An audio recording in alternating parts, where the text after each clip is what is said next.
Selamat sore sama mereka. Apa kabar hari ini? Baik. Baik. Tadi sebelum ke konseling kita pada hari ini, kegiatannya ngapain aja? Berarti angkat barang, terus duduk-duduk, makan, ke sekolah. Oke, ke sekolah ngapain tuh tadi? Nggak ngapa-ngapain, cuma duduk-duduk doang pulang. Oh gitu, emang nggak ada Nggak ada info informasi. gitu? Ini ke sekolah maksudnya ngapain tuh? Mereka ada latihan itu buat perpisahan. Oh, jadi beberapa teman gitu ya latihan Iya. buat perpisahan, tapi kalian nggak ikut Iya. mempersiapkan juga gitu mbak ya? Jadi cuman mendatang aja ya? Oke. Sebelumnya aku mau mengucapkan terima kasih banyak karena Salma sudah menyediakan waktu untuk sesi kedua konseling individu kita pada hari ini. Nantinya kita akan bahas lanjutan mengenai permasalahan Salma yang di sesi 1 gitu. Nah, di sesi kedua ini tujuannya nanti aku akan mengevaluasi dan juga menentang pikiran negatif yang ada di pikiran Salma. Dan ini nantinya akan berhubungan dengan permasalahan Salma yang kemarin Salma ceritain itu. Nah, kalau gitu sampai sini kira-kira Salma ada yang mau tanyain? Enggak. Nggak ada ya? Oke, kalau gitu aku mau review nih. Kemarin kan di sesi 1 kita bahas mengenai 2 poin ya. Ada kecemasan takut akan kepulangannya karena tertunda ya, gara-gara ijazahnya belum dapat. Nah, yang kedua itu mengenai ada rasa kesedihan gitu ya, Salma rasakan gara-gara ada satu teman asrama yang meninggalkan diri Salma dan juga teman-teman lain. Nah, dari yang pertama dulu nih kira-kira mengenai ijazah, apakah Salma udah ada informasi terbaru lagi kah dari Belum. ijazah belum? Ya, tadi juga belum dapat. Belum dengar juga tadi. Belum dapat juga. Padahal udah seminggu ya berarti ya, Iya. dari yang minggu lalu itu Dari habis. 17.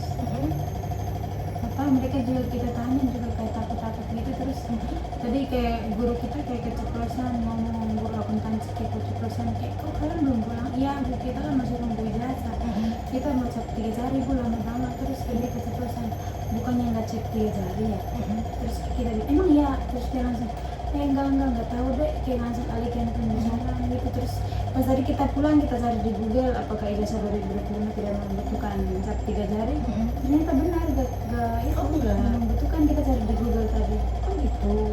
Berarti angkatan kalian nggak pakai cap 3 gitu? Iya, Bukannya tetap ada ya? iya makanya bingung tapi Makanya itu. tadi dia keceplosan. Terus kita pas pulang kita cari di Google, itu juga kayak munculnya gitu kayak pemerintah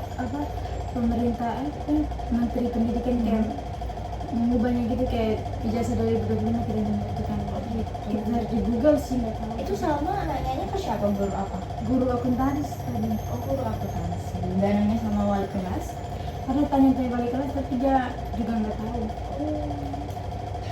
Berarti benar-benar belum ada info lanjutan gitu ya, benar-benar masih. Kayak mereka juga kayak nyembunyiin gitu, kayak kita tanya juga kayak takut gitu jawab. Oh gitu. Tapi yang tanggal 30 itu perpisahannya beneran? Iya, benar. Udah Tadi fix gitu latihan buat apa? Tanggal 30 itu? Iya, buat tanggal 30 itu.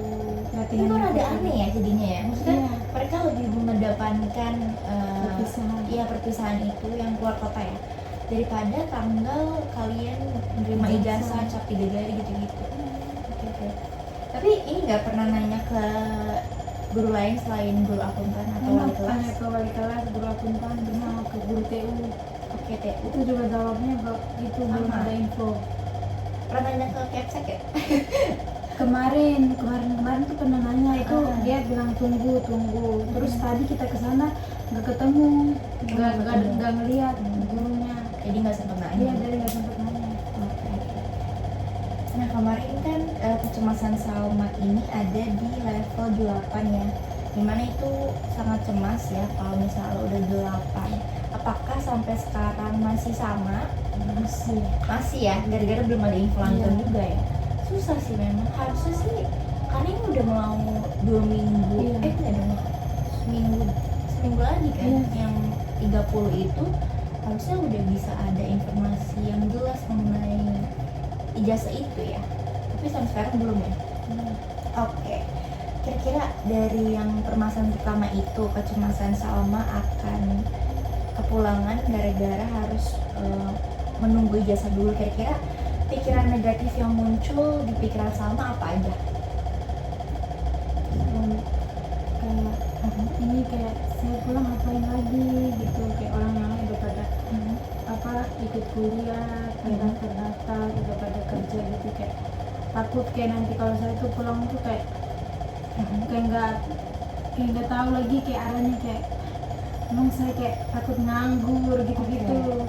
Takutnya tuh pas sampai di sana, pas mau balik ke sini tuh kayak apa, kayak pendaftaran kayak gitu tuh udah nggak ada, udah ditutup. Oke, tapi dari Salma sendiri berarti ingin kuliah kah atau kerja dulu? Ingin kuliah. Oke. Soalnya takut kalau tahun depannya itu kan kayak udah setahun di luar, jadi kayak malas, takut kayak udah nggak ada semangat lagi gitu. Oke. Tapi Salma udah ini cari-cari tahu tentang perkuliahan itu gimana? Belum, baru sedikit, baru yang kemarin gitu kakak. Itu apa yang Salma Yang cari tahu? beasiswa itu. Beasiswa ya? Oh yang kemarin Iya. sama Kakak Is ya? Iya. Oke, kira-kira ada lagi nggak pikiran negatifnya selain tadi? Kira-kira mau ngapain lagi ya? Atau nganggur gitu? Iya. Ada itu ya? Oke, kita coba beralih ke tadi masalah kedua mengenai ada rasa sedih ya dari pergian salah satu teman Salma, meninggalkan Salma di teman-teman. Kira-kira sampai sekarang apakah udah ada informasi lagi mengenai teman Salma itu? Ada, ya, dia di Batam. Anda habis itu gimana? Kabarnya baik kah atau Baik. Oh, berarti Salma udah tanya atau teman-teman Dia lain yang sempat tanya? nanya, dia yang Oh. nanya, kayak sering kabarin gitu. Oh, berarti dari teman Salmanya yang inisiatif untuk ngasih kabar. Oke, oke, oke. Tapi kalau untuk kesedihan Salma mengenai kepergian teman ini, apakah Udah udah berkurang? cuman kayak kangen gitu, kayak ngumpul-ngumpul. Seberapa kangen? Hah? Seberapa kangen? Kangen banget. Oke. Kangen ngumpul-ngumpul tadi ya? Iya. Oke. Tapi ada nggak sih pikiran negatif juga yang muncul waktu teman Salma ini pergi? Ada kayak kesel. Kan kayak itu kan mama sempat marah kita, kayak bilang mau nahan ijazah kita, terus kayak saya kayak dia ngapain sih harus kabur, gara-gara dia kan kita jadi kayak gini kayak kita salahin dia gitu.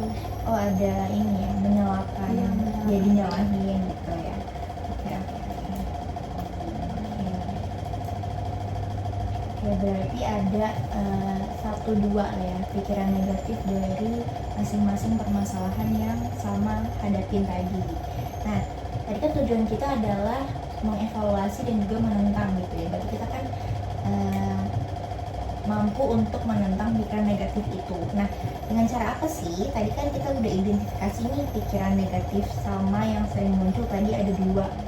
Yang pertama itu mengenai Salma mau ngapain lagi sih setelah ini, takut nganggur, terus juga jadi kayak yang lainnya udah pada daftar kuliah tapi Salma masih nunggu ijazah yang belum tahu nih informasinya Iya. kapan sih mau terima ijazah gitu, sedangkan yang lain udah pada sibuk daftar gitu ya.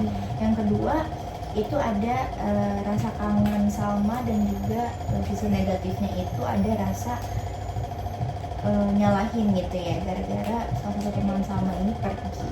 Nah, sekarang kita akan coba mengganti pikiran negatif Salma ini ke coping talks. Kira-kira Salma pernah dengar gak coping talks? Enggak. Nggak pernah ya? Tapi kira-kira coping talks tuh apa sih? Nggak tahu. Oke, jadi kalau coping talks itu pikiran-pikiran yang negatif yang nantinya kita akan ubah menjadi pikiran yang lebih adaptif. Mungkin kalau adaptif ini lebih gampangnya kita sebutnya dengan pikiran positif gitu, tapi di pemikiran bukan di perbuatan. Jadi kita awal dulu dengan di pemikiran gitu ya. Nah, ini aku ada lembar kerja di sini, Mbak Salma bisa lihat dulu. Di nomor 1 kan ada pikiran negatif apa yang sering muncul, yang tadi Salma bisa tuliskan. Yang kedua poin tadi yang tadi Salma udah sebutin, bisa tulisin di situ pikiran negatifnya. Yang nomor 2 itu baru kita bermain di coping talks. Coping talks itu yang tadi aku udah jelaskan, sama mengubah pikiran negatifnya ke pikiran yang lebih adaptif, pikiran yang lebih positif. Di sini sih aku kasih contoh ya, kayak misalnya apa nih? Meskipun Ya, coba dibaca. meskipun kepulangan tertunda aku masih bisa. Bla bla bla bla gitu. Jadi Salma memikirkan hal positif apa sih yang masih bisa Salma lakuin walaupun terjadi penundaan ijazah dan juga kepergian salah satu teman asrama Salma. Sini aku kasih contoh dua. Kalau Salma mau tambah lagi boleh, kayak gitu. Sampai sini paham nggak? Iya. Untuk kedua itu oke.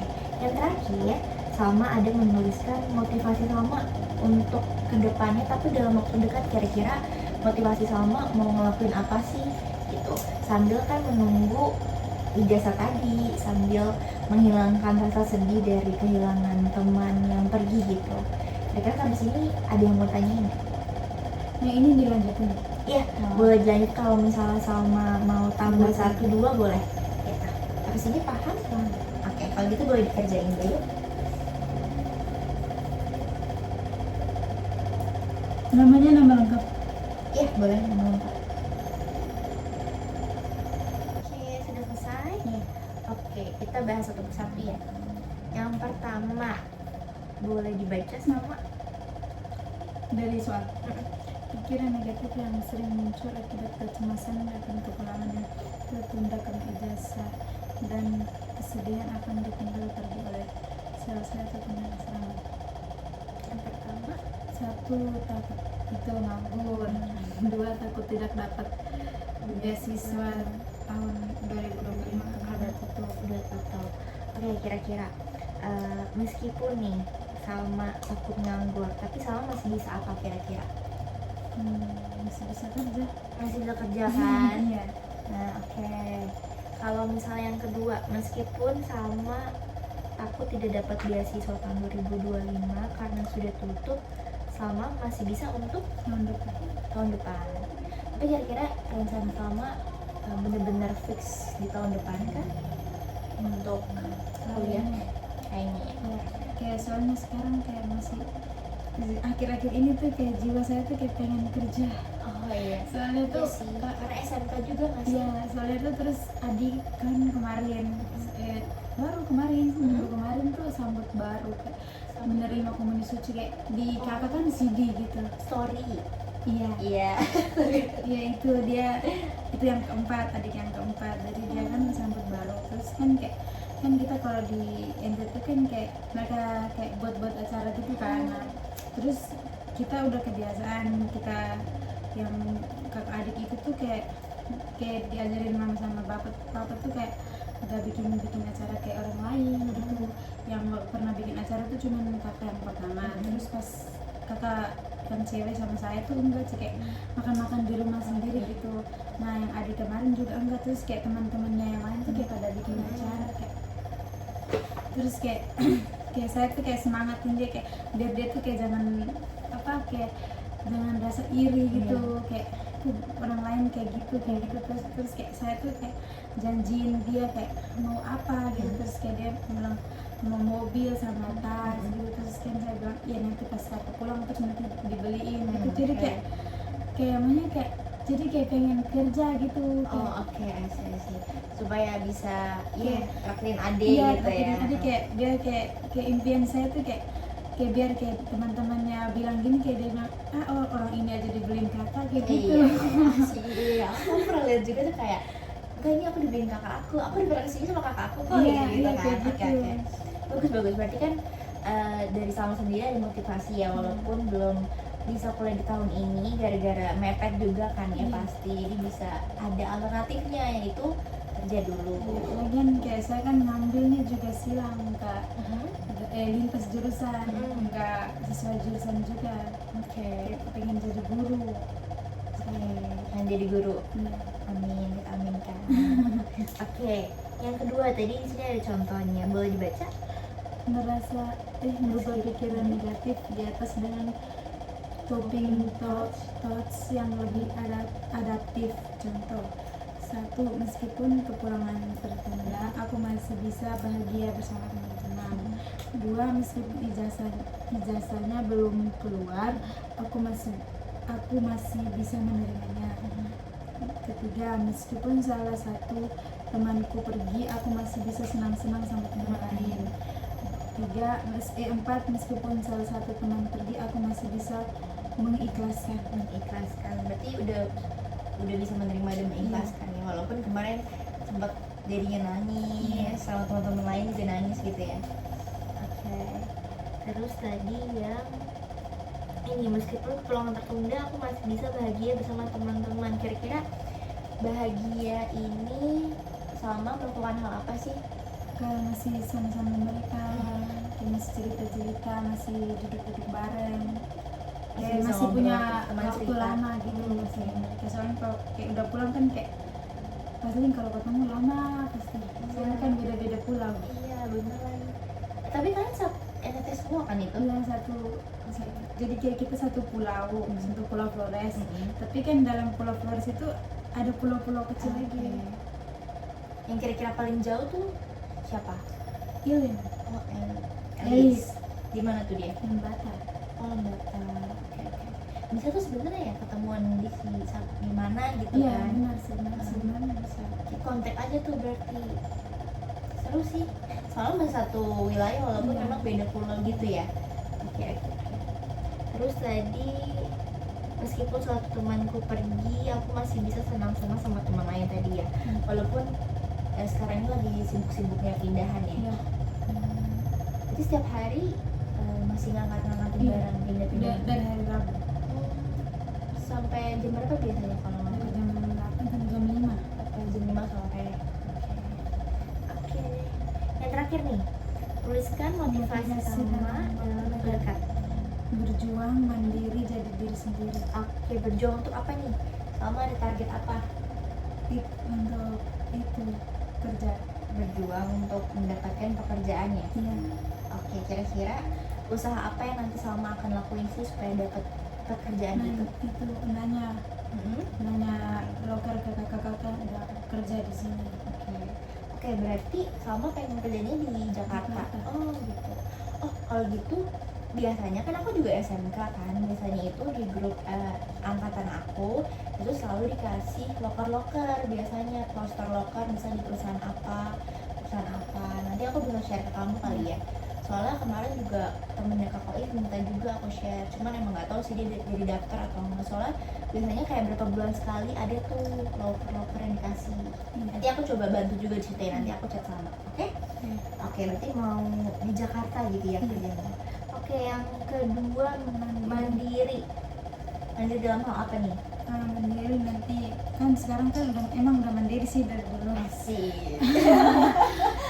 Maksudnya mau lebih mandiri lagi, jadi nanti kan pulang terus pas nanti datang lagi tuh kayak sendiri, terus nyari kayak pas dari sana tuh kayak nyari keluarga di sini kan. Kayak pas tiba tuh kayak minta kayak nginap sementara dulu, kayak kalau sambil nyari kerja, kalau kerjanya ada mes ya tinggal di mes, kalau enggak ya ngekos gitu ya biasanya. gitu. Oke. Kira-kira kalau misalnya mandiri ini Salma udah mandiri dari kecil tuh dari umur berapa gitu ya? Kelas 2 SD. Oh iya. Emang kamu ngapain tuh di kelas 2 SD? Kayak udah nyisir rambut sendiri, terus udah bisa bantu mama masak. Kayak pokoknya kayak saya tuh diceritain sama mama kan, kayak dulu kecil kalau mama lagi masak gitu tuh saya juga mau masak, Mau ikutan iya, gitu mau ya? ikutan, harus megang-megang menggoreng kayak gitu. Oh, berarti sekarang udah bisa dibilang chef Salma nggak? Udah bisa masak apa aja kalau gitu? Udah bisa masak nasi, terus Paling susah masak apa menurut Salma? daging sih, Dagingnya? daging sapi. Kenapa tuh? Kayak baunya tuh kan kayak harus pakai daun jeruk banyak. Jadi kayak biar bau amisnya hilang. Oke. Berarti dikit lagi. Iya, atau kalau misalnya kamu pintar banget bisa tuh apply di perhotelan, jadi masak-masak. Biasanya kalau yang masak-masak dia panggilan, enggak yang, jadi memang ada yang kontrak gitu kan, misalnya 6 bulan kontrak, tapi ada juga yang panggilan, misalnya hari ini dipanggil masak, terus nanti 2 hari lagi baru dipanggil masak, biasanya gitu. Tapi nanti dikasih duit juga. Tuh, biasanya di hotel-hotel banyak tuh. Soalnya aku pernah punya mantan pasangan yang kerja di situ. Nah, aku jadi tahu tuh. Jadi kalau misalnya dia belum karyawan tetap, cuman kadang di calling untuk masak biasanya. Gitu. Dibayar juga lumayan sih kalau misalnya calling gitu. Nanti deh kita bicarakan buat loker-loker itu. Oke. Jadi diri sendiri. Boleh jelasin nggak jadi diri sendiri itu gimana? itu kayak nggak ngikutin orang lain, kayak nggak dengerin apa, Nggak ikut-ikutan lah iya ya. nggak ikut-ikutan, terus kayak jalanin yang mau, yang dari Diri hati, sendiri, dari pilihan. diri sendiri, dari pilihan, jangan mudah terpengaruh oleh omongan orang lain gitu. Kayak pas kayak saya pakai baju ini kayak, ih kamu tuh nggak cocok pakai baju itu tuh, kamu terus pakai baju kayak gini deh. Oke. Kayak gitu. Tapi pernah nggak kayak gitu? Nah, Terpengaruh apa contohnya? pakai baju.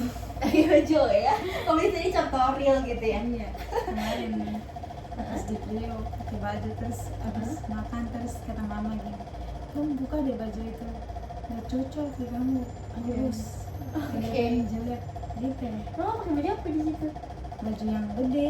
Kayak oversize gitu yang gede gitu ya. Oke.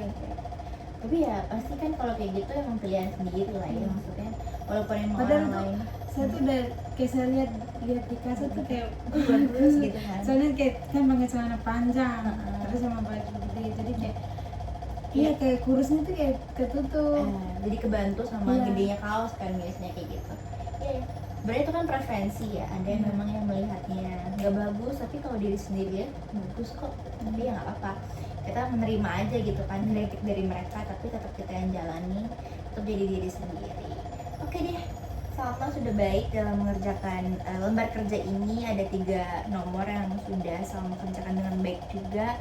Salma udah tahu nih kira-kira pikiran negatif yang muncul apa. Terus juga Salma sudah berhasil dalam merubah pikiran negatif itu jadi coping thoughts. Jadi coping thoughts itu yang Salma tangkap berarti apa? Pikiran positif. Betul, pikiran positif. Jadi kita ubah pikiran negatif itu ke pikiran positif. Kayak misalnya tadi ya contoh-contohnya yang udah Salma kerjakan. Salma juga udah tahu nih kira-kira negatifnya apa, dibuat positifnya apa, kira-kira masih bisa apa aja gitu. Terus juga yang terakhir, Salma sudah baik juga dalam menuliskan motivasi dan udah tahu gitu ya detailnya kalau misal berjuang tuh mau berjuangin apa, kalau misal mandiri tuh mandiri seperti apa. Jadi di sini aku simpulin Salma bisa merubah pikiran negatif menjadi coping thoughts yang lebih adaptif gitu ya. Oke, ini Salma boleh simpan dulu. Tadi Salma udah sebutin juga mengenai coping thoughts-nya. Jadi aku mau sekarang menyimpulkan berarti dari permasalahan Salma mengenai kedua permasalahan itu, Salma sudah bisa gitu ya mengikuti dan juga sudah ada keterampilan kognitif Salma, keterampilan pemikiran Salma yang bisa mengubah ke coping thoughts yang lebih adaptif. Karena sebenarnya agak susah ya kalau misalnya kita realisasikan. Tapi kalau yang tadi aku lihat, dengan Salma bisa menjelaskan setiap detailnya, bisa menuliskan, itu kurang lebih nanti Salma bisa merealisasikannya di kehidupan sehari-hari gitu ya. Jadi karena gini, kalau misalnya Salma terus-terusan punya pemikiran yang negatif, itu biasanya akan berpengaruh ke perilaku Salma, ke perasaan Salma, akan ada emosi yang berlebihan. Kayak misalnya yang kemarin sampai Salma nangis, itu sebenarnya nggak apa-apa, wajar ya bagi manusia untuk nangis, tapi biasanya akan terlena tuh, akan terus-terusan nangis, akan terus-terusan sedih, akan terus-terusan cemas dengan penundaan ijazah, dengan kepergian salah satu teman Salma. Cuma tadi ya memang belum ada kemajuan juga ya untuk yang ijazah, jadi kecemasan Salma masih belum terlalu turun gitu ya. Tapi nggak apa-apa, nanti coba ditanyain lagi ke guru-gurunya, ataupun nanti nanya ke Bu Sofi, mungkin tahu informasinya lebih dulu gitu ya. Nah, dari Salma sendiri, kira-kira dari konseling kita hari ini apa sih yang Salma dapetin dari kita tadi? Udah cerita, udah mengerjakan lembar kerja. Yang saya dapat itu nggak nggak cemas lagi, terus membantu saya untuk tidak selalu berpikir negatif. Udah. Itu oke, berarti bisa membantu Salma untuk mengurangi cemas dengan adanya beberapa alternatif yang bisa Salma lakuin gitu ya. Dan tadi yang kedua mengenai bisa merubah pikiran negatif ke coping thoughts tadi. Soalnya kalau di counseling gitu ya, bahasanya adalah coping thoughts. Jadi pemikiran-pemikiran yang negatif di kepala kita bisa kita ubah ke yang lebih adaptif. Oke, sejauh ini Salma sudah baik dalam menjalankan counseling kita pada hari ini. Paling kedepannya kita udah sampai selesai di sesi kedua ini aja. Nanti Salma bisa merealisasikan coping thoughts ini di kehidupan sehari-hari Salma. Jadi Salma bisa mengubah pikiran negatifnya ke lebih pikiran positif. Itu bisa di dalam hati, atau Salma bisa nulis kayak gini. Ya, misalnya meskipun aku dimarahin tapi aku masih bisa bla. Itu bisa membantu Salma untuk mengurangi rasa cemas dan juga membantu Salma dalam menghandle emosi Salma sendiri gitu. Paling itu aja, jadi aku minta tolong Salma untuk direalisasikan coping thoughts-nya supaya nanti bisa membantu Salma mengenai tadi itu. Sampai sini Salma ada yang mau tanyain? Udah? Oke. Berarti untuk sesi konseling kita kedua sudah berakhir sampai sini. Ini adalah sesi kita yang terakhir. Kira-kira perasaan Salma gimana? Setelah ini Iya, setelah kita berbincang-bincang. lega, terus apa ya, nggak cemas lagi, terus senang. Udah, oke. Lega tadi, terlebih ini ya. Tadi aku lihat sih perubahan di kepergian salah satu teman Salma. Tadi Salma bilang udah mencoba menerima dan juga mengikhlaskan gitu ya. Yang penting tadi masih ada kontak-kontakan ya, masih ya. Oke deh. Kalau gitu, aku ingin mengucapkan terima kasih juga karena Salma sudah baik dalam mengikuti konseling kita kedua ini, dan terima kasih udah meluangkan waktu juga untuk bisa hadir di sesi kedua konseling kita pada hari ini. Kira-kira ada yang mau ditanyain lagi? Udah aman ya? Oke deh. Kalau gitu kita sudah selesai sampai sini. Mungkin tadi ya catatan aku, harapannya Salma bisa merealisasikan coping thoughts-nya tadi. Oke, aman? Oke deh, terima kasih Terima kasih. Salma.